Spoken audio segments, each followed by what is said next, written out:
Jolibeth Bergola, kagyari ng nagapangunang nga balita sa TV Patrol, Negros.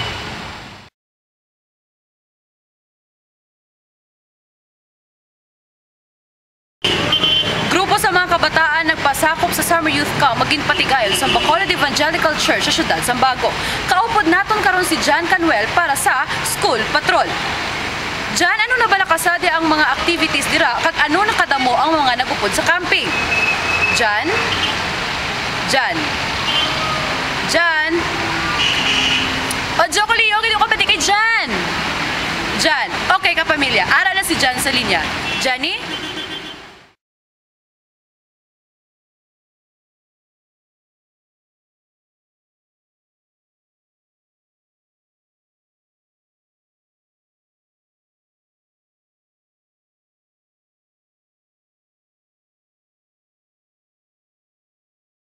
Kaga mo naman niya itong isa na naman ka-edisyon kag mainit nga balita ang gindulong sa inyo sa TV Patrol Negros.